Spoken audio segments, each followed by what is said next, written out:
our whole strategy for getting this project into production, we've outlined it many times, is to engage with partners in the Middle East and Europe to partner from a funding perspective into the projects. Surefire Resources Managing Director Paul Burton joins me now to discuss the company's newly executed heads of agreement with German-based HMS Bergbau. The agreement secures an offtake for all critical mineral products from Surefire's Victory Bore Critical Minerals project, marking a significant milestone in the project's commercialisation. Paul, it's good to see you again. Thanks, Jonathan. Good to be here. So let's talk about this agreement. Talk us through what it means for the company. Well, HMS approached us before December last year with an expression of interest on our project.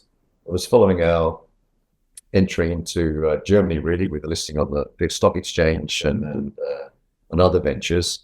And so following that, discussions have been taking place, and this is the culmination of our progress into some binding offtake agreements. But now, under this, we can formally start discussing the terms of the offtake for tonnages of products, the specifications of the various products, and the quantities that they might want to use. And this covers all of our products, potentially from the Victory Bore project. And can you talk me through what role HMS Bergbau play in that critical mineral supply chain, and what attracted you to that role that they play? Yes, well, they came to us, and they're very much into the critical minerals space in a supply aspect. So from a trading perspective, they supply critical minerals, and they have a global reach. They have many offices around the world, and they're increasing their venture into the critical minerals supply space. They're very future looking, and also increasing their exposure into operational space and mining operations as well. So it was a very good fit for what we're looking for, in particular for the other aspects that we're exploring in the European Union.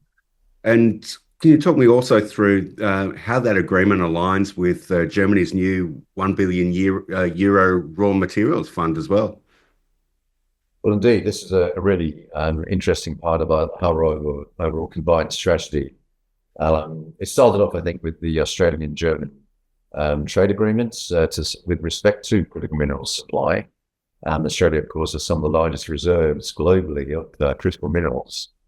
And HMS, having a good footprint, were an ideal partner for us to then look at the critical minerals fund, the raw materials fund that you mentioned. It's above €1 billion fund designed to supply funds for projects, critical mineral projects, to get them into production for the purpose of supplying Germany and the EU. So having HMS as part of our combined operation in the future is obviously a significant portion for us to access the application. We have made an application, and we expect that to be a solid result for the company.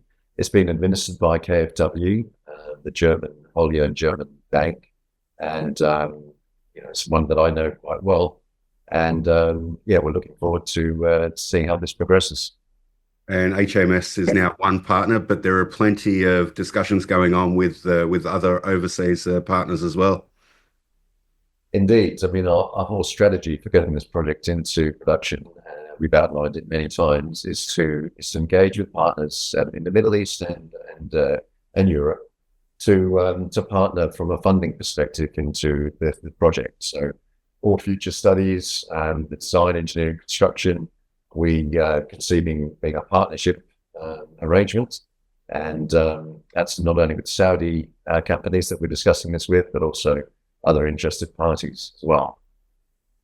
And Paul, you're a busy man, and Surefire is a busy company. There's plenty going on, and plenty going on with other projects as well. Can you talk me through those projects and what's happening? Yes, indeed. We have some really significant assets in Surefire, which is one of the reasons that I'm here. We've got a very good gold project, Yitpi Gold Project, which with the current gold price is actually a shining star for the group. It's one that we've recently defined some extensions to the mineralization. So we know this, the mineralization that already been defined is open in all directions. So one of our aims now is to close this off. So there's some more drilling that's planned, which will lead to some good news flow. From that, we then intend to obtain a resource.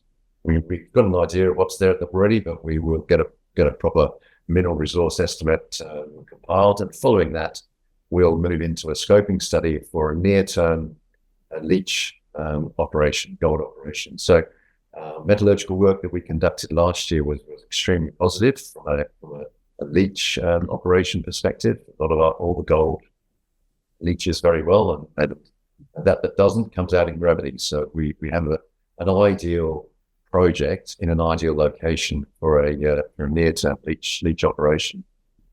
Adjacent to our Yidby project is our new and emerging Copper Hill project. This is one that we've been exploring methodically from the initial discovery, some very high historic anomalous soil sample results, up to 800 ppm soil, which is extremely anomalous in any area of the world. Plus the actual geological setting, where we have anomalous copper and zinc results next to a shear zone, which is next to a banded iron formation. Now, the significance of the banded iron formation is that they only occur in a submarine setting. And once you know you're in a submarine setting with submarine basalts and volcanics around, then you have at least a geological model that could be a target to produce volcanogenic massive sulfides. In that respect, there's a direct analogy with Golden Grove, which is 50 kilometers to the northwest of us. Very similar setting, very similar indeed. And indeed, some other gold deposits in the area have been now fingerprinted as being originally volcanogenic massive sulfide deposits with a later overprint of mineralization of gold. And this could be what's happening at Yidby as well. So we're very excited about this discovery. We did some scout drilling following the drilling at Yidby. We had the drill rig available. So we put some scout holes down, very shallow ones, just down beneath some of the more exciting geochemical targets.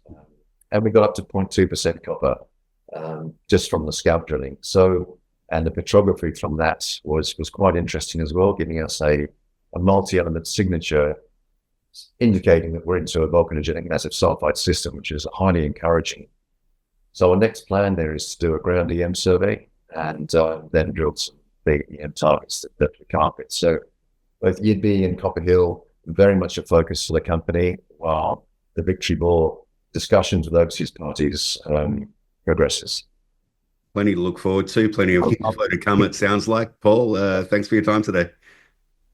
Indeed. Thanks very much, Jonathan.